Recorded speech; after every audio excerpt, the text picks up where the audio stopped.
So hi everyone, welcome back to another one of our mortgage minutes.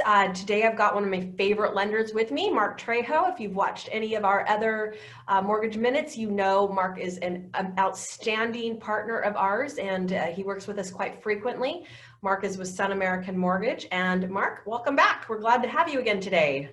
Thanks, Katie. Glad to be here. I appreciate it. Awesome. So off camera, Marc and I were trying to determine what we wanted to chat with you about today. And of course, just to give you reference, this is being filmed mid-September of 2020. So we're still sort of in the middle of COVID. We're coming out of a little bit. We've had, this has just been an insane year. So if you're watching this on a way repeat, then you'll understand why some of the conversations that we're having right now are around the topics that we are. So of course, Marc, just to set the stage, we have had this insane year.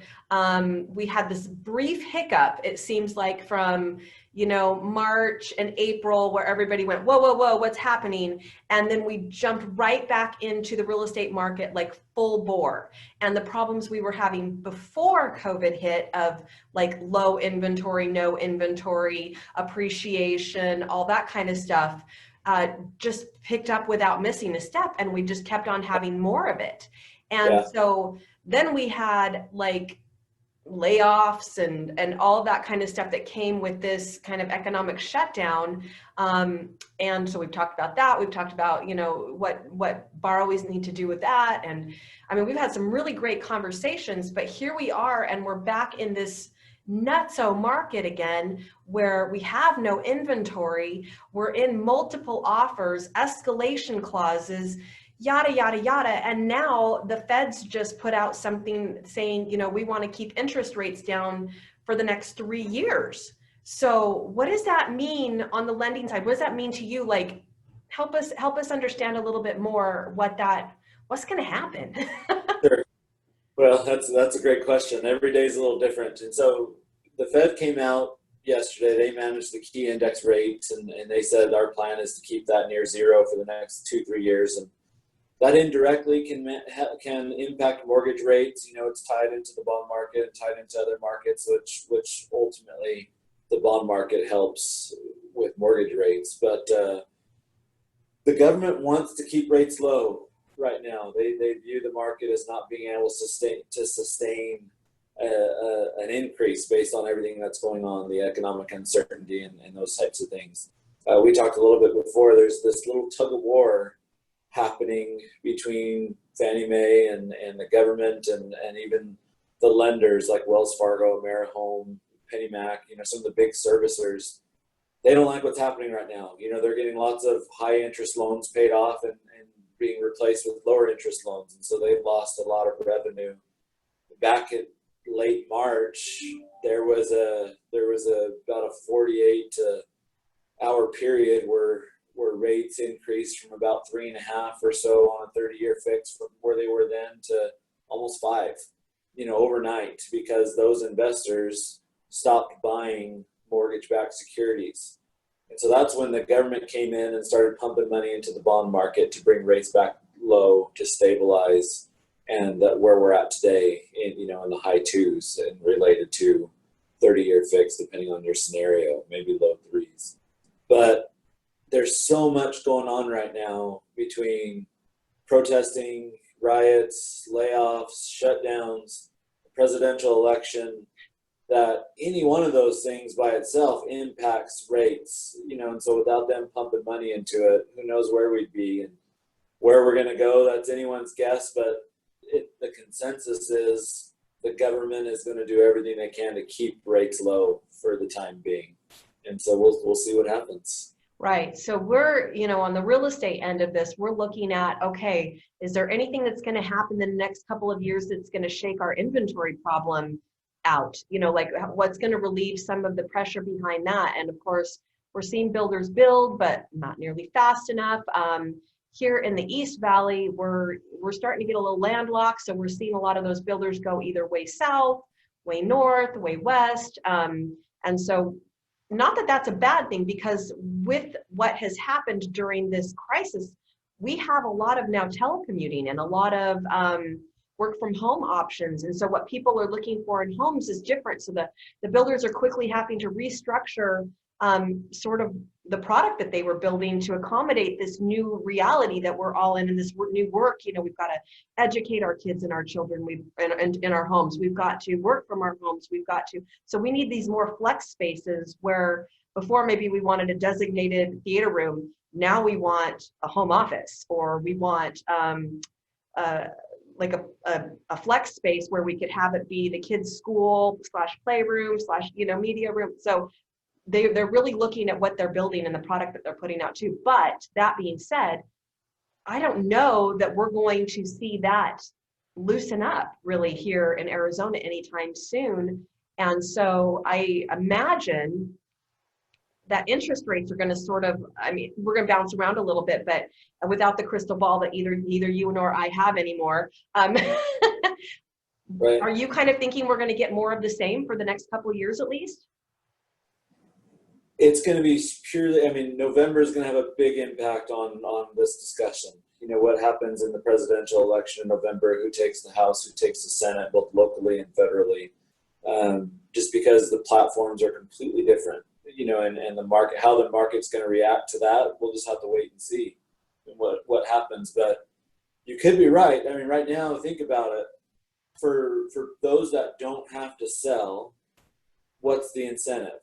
You sell your house, sure, you can cash out on a lot of equity that you've gained, but then you're also going to go pay top dollar, maybe even have to waive an appraisal contingency and pay over listing price. And so from an economic standpoint, there's a lot of uncertainty. People's jobs are hanging by a thread in some situations. They're overpaying for homes where a lot of people have just decided to refinance with rates in the 2s and low 3s and stay put for a little while until, to me, the price war that's happening and the vast increase we're seeing is driven purely by what we're talking about: low rates and low inventory. Yeah.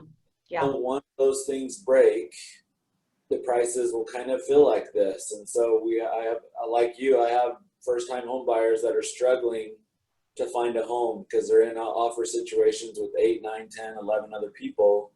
And my message to them is just do your best to be patient and not make an emotional decision, because the market can't sustain this. Correct. If it's going this way over the next 2 years, we're in trouble. Yeah. Yeah. And we've been talking about that in our market updates every single month, where I review all the real estate numbers, and we're looking at that appreciation number. And yeah, I've been saying for the last couple months, this is kind of getting to be in scary territory now. And so we're watching that. While the demand, it's pure economics, supply and demand. So why the demand stays high and the supply stays low, we're going to continue to see those prices.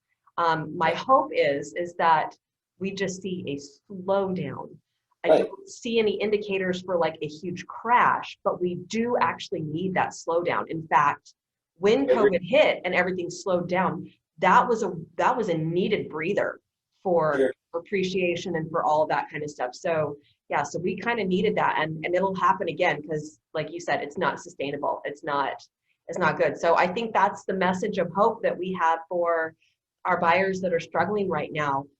Be patient, stay the course, don't give up, don't become married to anything, and just keep persevering, because I don't see a crash in the future. So I don't think we're going to get this big rush of foreclosures and short sales, and there's just too much equity out there right now. And so the best we can hope for is just a little bit of a slowdown, a little bit less pressure on demand. And if we can keep those stabilize, it's great. Our friend right now, things just need to stabilize, both economically, job market. We need to relax these restrictions and mandates to go away so that things can just stabilize and businesses can hire again and get back to normal. Yeah, totally agree with you. In fact, here's my, I don't get political because I never get political, but here's my 2 cents. Get out there and vote. Whatever you are, go vote. Make sure that your voice is heard this year, because it's going to be really, really important. And then if you are actually buying, here's my 10 cents. Don't stop during the election period. Don't, because A lot of people step back and wait to see what happens, and that's going to be your moment of opportunity.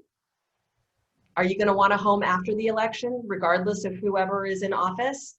Probably. So don't stop. Don't let up. In fact, take advantage of that moment when so many other people step back and say, I'm just going to wait and see what happens. So that's my best advice. Would you agree with that?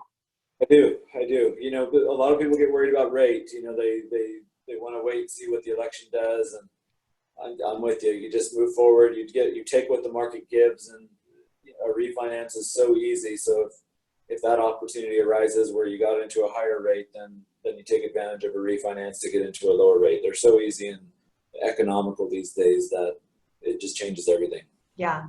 Okay, last word really fast. On the refinances, I know you guys have been slammed with refis. I believe it was HUD that just came out and added a little 0.5 percentage point. I believe that was retracted. Am I right on that?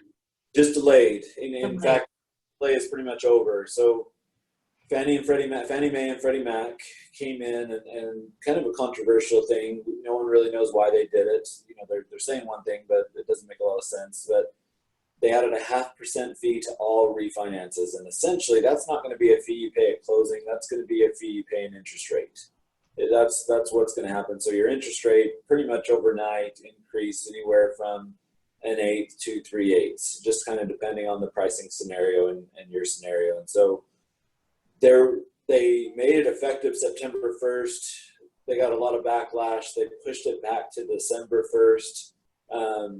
But what you're seeing right now is a lot of the secondary investors don't trust that. And so it went away for about a month, and now it's back in pricing now. So everything day forward is pretty much including that fee. So rates have essentially increased by about 1/4 on average, I'd say, for the last week or so. And kids, still amazing rates, still record lows. If you're somewhere 3.5 or north, you should really look at doing something, because this is an opportunity that doesn't come around. It's never come around before, and doesn't come around often. So might as well take a look at it. Yeah, absolutely. Absolutely. I know we personally are. So yeah, encourage everybody to do that. So, all right, you guys, Marc, thank you so much. We always appreciate you getting on here, sharing your wisdom, sharing what's happening in the financial end of real estate, so that I can focus over here on helping our clients make great decisions around the homes. It's always wonderful to have a partner like you.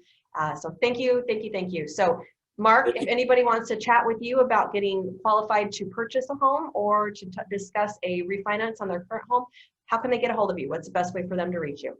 Just call or text my cell, 602-743-4885. That's going to be the easiest, and I'll get back to you. If I don't answer, I'll get back to you right away. So just give me a few minutes. Absolutely. Absolutely. And, you know, and if for some reason you didn't write that down fast enough, I'll invite you to always go over to our website, which is www.living48realestate.com. And if you go all the way over to the right, go down to our preferred vendors, look under lenders, you will find Marc. All of his contact information is there as well. So again, thank you so much, Marc. Thank you for being an awesome lender. Thank you for bringing value and integrity to our industry, and it is always a pleasure to be partnered with you. So we'll catch you in another few months, okay? Sounds good. Thank you. All right, you guys have a great one. Thanks again for watching our video all the way to the very end. We'll catch you on another video here on our site. Have a great day. Stay safe, stay healthy.